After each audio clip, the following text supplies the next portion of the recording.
తాకట్లో ఉన్న మీ బంగారాన్ని విడిపించి ఆ రోజు ఆన్లైన్ రేటుకి కొంటాం. Sharma gold company. ఓం నమో భగవతే వాసుదేవాయ. అందరికీ నమస్కారం. నేను గీతాంజలి. మీరు చూస్తున్నారు సుమన్ టీవీ.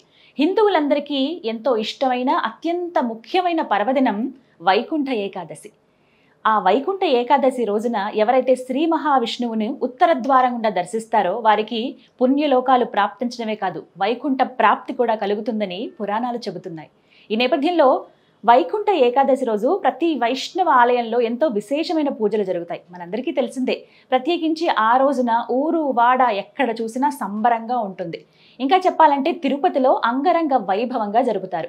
సాధారణంగా వైకుంఠ ఏకాదశి రోజు ప్రతి వైష్ణవ ఆలయంలో ఆ ఒక్కరోజు మాత్రమే ఉత్తర ద్వారం గుండా వెళ్ళి ఆ స్వామివారిని మనం దర్శించుకుంటాం. కానీ తిరుమలలో చాలా ప్రత్యేకం.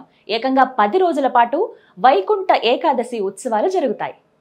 ఈసారి జనవరి 10వ తారీఖు నుంచి 19వ తారీఖు వరకున తిరుమల తిరుపతి దేవస్థానం ఈ ఉత్సవాలు చేయాలని నిర్ణయించింది. ఎవరైతే వైకుంఠ ఏకాదశి రోజు తిరుమల వెంకటేశ్వరుని దర్శించుకుందాం అనుకుంటారో వారి కోసం ప్రత్యేకంగా తిరుమల తిరుపతి దేవస్థానం ఆన్లైన్లో కొన్ని టికెట్లను రిలీజ్ చేసిందండి. అయితే డిసెంబర్ 23వ తారీఖున రిలీజ్ చేసిన కొద్దిసేపట్లోనే బుకింగ్స్ అనేవి క్లోజ్ అయిపోవడం చూసాము. 24వ తారీఖు కల్లా పూర్తిగా 4,50,000 టికెట్ల వరకు కూడా అన్ని బుక్ అయిపోయాయి. సో ఆన్లైన్లో ఎవరికైతే టికెట్ బుక్ చేసుకుందాం అనుకుంటారో వాళ్ళకి ఇంకా అవకాశం లేనట్టే. మరి మేము తిరుమల తిరుపతి వెంకటేశ్వరుని దర్శించుకోలేమా అనుకున్న వాళ్ళకి ఆఫ్లైన్లో అవకాశం ఉంది. ఆ వివరాలు ఇప్పుడు నేను మీకు తెలియజేస్తాను. తిరుమల వైకుంఠ ద్వార దర్శనం కోసం టీటీడీ ప్రత్యేక ఏర్పాట్లు చేశారు. 8 ప్రత్యేకమైనటువంటి కౌంటర్లను వాళ్ళు అందుబాటులో ఉంచారండి. అక్కడ SSD టోకెన్స్ అనేవి ఎవరైతే భక్తులు వెళ్తారో వాళ్ళు తీసుకోవచ్చు. అయితే ప్రతి ఒక్కరూ ఎవరైతే టోకెన్ల కోసం వెళ్తారో ఖచ్చితంగా ఆధార్ కార్డు అనేది తీసుకువెళ్లాల్సి ఉంటుంది. ఒక్క పర్సన్ ఎవరిదైతే ఆధార్ కార్డు ఉంటుందో వాళ్లకు ఒక టికెట్ మాత్రమే ఇస్తారు. ఎంతమంది వెళ్తే అందరి ఆధార్ కార్డు ఖచ్చితంగా చూపించాల్సిందే. అవి నమోదు చేసుకునే టోకెన్లు అనేవి ఇస్తారు, SSD టోకెన్స్. టోకెన్లు అందించేటువంటి 8 ప్రదేశాలు ఏవంటే తిరుపతిలోని శ్రీనివాసం, విష్ణు నివాసం, భూదేవి కాంప్లెక్స్తో పాటుగా ఎంఆర్పల్లి, జీవకోన, రామానాయుడు స్కూల్, రామచంద్ర పుష్కరిణి, ఇందిరా మైదానం. అలాగే కొండపైన అంటే తిరుమలలో కౌస్తుభం విశ్రాంతి భవనం ఏదైతే ఉందో అక్కడ కూడా టోకెన్లను అందిస్తున్నారు. అయితే భక్తులందరూ ఒక్కటి గమనించాలండి, ఎవరైతే టోకెన్లు తీసుకుంటారో వారికి మాత్రమే ఈ 10 రోజుల పాటు దర్శనానికి అనుమతిస్తారు. ఎవరైతే టోకెన్లు అందుకోలేకపోతారో, ఆ సమయానికి వెళ్ళలేకపోతారో వారు తిరుమలకి వెళ్ళొచ్చు, కొండపైకి చేరుకోవచ్చు, కానీ లోపల దర్శనానికి మాత్రం అనుమతించరు. బయట స్వామి ఊరేగింపుకు వచ్చినప్పుడు మాత్రమే స్వామిని చూడగలుగుతారు. అది కూడా ఒక భాగ్యమే. అయితే సర్వదర్శనాలు మాత్రం ఏవి ఈ 10 రోజుల పాటు ఉండవు. వైకుంఠ ఏకాదశి జనవరి 10వ తారీఖున ఉదయం 4:45 VIP ప్రోటోకాల్ దర్శనాలతో ప్రారంభమవుతుందండి. ఎవరైతే ప్రోటోకాల్ లెటర్లు పెట్టి దర్శనాలకి వస్తూ ఉంటారో వారికి మాత్రం ఎలాంటి అవకాశం ఈ 10 రోజుల పాటు ఉండదు. వీరితో పాటుగా చంటి బిడ్డలు తీసుకొచ్చేవారు కావచ్చు, వృద్ధులు కానీ, దివ్యాంగులు కానీ, అలాగే ఆర్మీకి సంబంధించిన వాళ్ళు, నేవీ ఆఫీసర్స్ కానీ, NRIలు కానీ వీళ్ళందరికీ కూడా ప్రత్యేక దర్శనాలు అనేవి ఎప్పుడు ఇస్తూ ఉంటారు. అయితే ఈ 10 రోజుల పాటు ఈ ప్రత్యేక దర్శనాలన్నీ కూడా రద్దు చేశారు. వైకుంఠ ఏకాదశి రోజున తిరుమలలో ఎంతో రద్దీ ఉంటుంది. దీని దృష్ట్యా వేద ఆశీర్వచనాలన్నీ కూడా రద్దు చేశారు.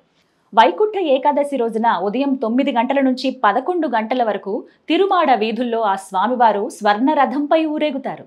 ఇక వైకుంఠ ద్వాదశి అంటే ఏకాదశి తర్వాతి రోజున ఉదయం 5:30 గంటల నుంచి 6:30 గంటల వరకు శ్రీవారి పుష్కరిణిలో చక్ర స్నానం నిర్వహిస్తారు. భక్తులందరూ కూడా ఆ అద్భుతమైన ఘట్టాన్ని చూసే అవకాశం ఉంటుంది. అలాగే గోవిందమాల వేసుకున్న భక్తులు ఎవరైతే ఉంటారో వారికి ఈసారి ప్రత్యేకమైన సదుపాయాలు కానీ, ప్రత్యేక దర్శనాలు కానీ ఏవి ఉండవండి.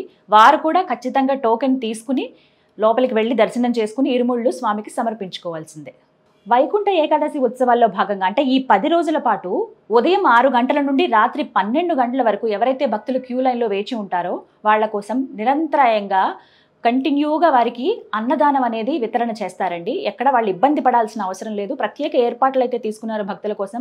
ఎప్పటికప్పుడు టీ, కాఫీ కానీ, చిన్నపిల్లలు ఎవరన్నా ఉంటే పాలు ఇవ్వటం కానీ, ఉప్మా, అలాగే అన్నదానం కానీ ఇవన్నీ కూడా నిరంతరాయంగా 12 గంటల వరకు జరుగుతూనే ఉంటాయి.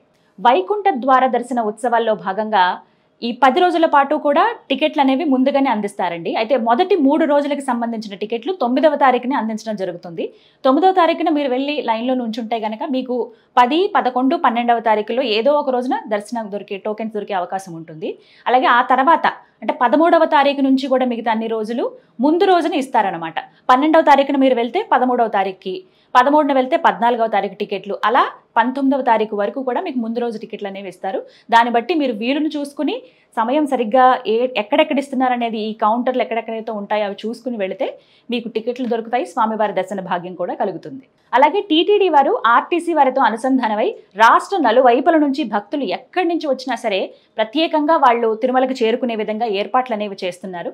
ఎక్కడా మీరు ఇబ్బంది పడాల్సిన అవసరం లేదని చెబుతున్నారు టీటీడీకి సంబంధించిన వారు. తిరుమల శ్రీవారి ప్రసాదం లడ్డు ఎంతో మంది భక్తులు స్వామిని దర్శించుకున్న తర్వాత ఖచ్చితంగా స్వీకరించాలి, తీసుకోవాలని కోరుకుంటారండి. అయితే ఇప్పుడు ఈ ఉత్సవాల్లో భాగంగా అధిక మొత్తంలో భక్తులు వస్తారు కదా, అందరికీ ఆ లడ్డూ ప్రసాదం అందాలనే ఉద్దేశంతో రోజుకి 3,50,000 లడ్డూల వరకు సిద్ధం చేస్తూ ఉన్నారు.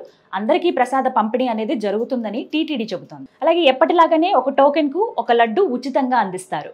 చూసారుగా తిరుమలలో వైకుంఠ ఏకాదశికి సంబంధించినటువంటి ఏర్పాట్లు ఏ విధంగా చేశారో ఆ ఉత్సవాలు ఘనంగా జరగబోతున్నాయి. చాలా మంది వెళ్ళి స్వామిని దర్శించుకోవాలనుకుంటారు. అయితే మీకోసమే ఈ వివరాలు అందించాము. ఇవి సేవ్ చేసుకోండి, మీకు తెలిసిన వాళ్ళకు కూడా షేర్ చేయండి. దీన్ని బట్టి వెళ్తే మీకు ఎక్కడెక్కడ టోకెన్లు అనేవి అందుబాటులో ఉంటాయి, ఎలా దర్శించుకోవాలనే వివరాలు అనేవి తెలుస్తాయి. ఒకవేళ మీరు తిరుపతి వెళ్ళలేకపోతే మీ ఇంటి దగ్గరలో ఎన్నో వైష్ణవ ఆలయాలు ఉంటాయి. ప్రతి ఆలయంలోనూ వైకుంఠ ఏకాదశి చాలా ఘనంగా నిర్వహిస్తారు. ఏదేమైనా కానీ ఆ రోజున ఖచ్చితంగా వెళ్ళి ఉత్తర ద్వారం గుండా ఆ స్వామిని దర్శించుకోండి. పుణ్యలోకాలతో పాటుగా ఆ వైకుంఠ ప్రాప్తి కలుగుతుందని మనసారా కోరుకుందాం. ఇది వాళ్ళ వీడియో. ఓం నమో భగవతే వాసుదేవాయ.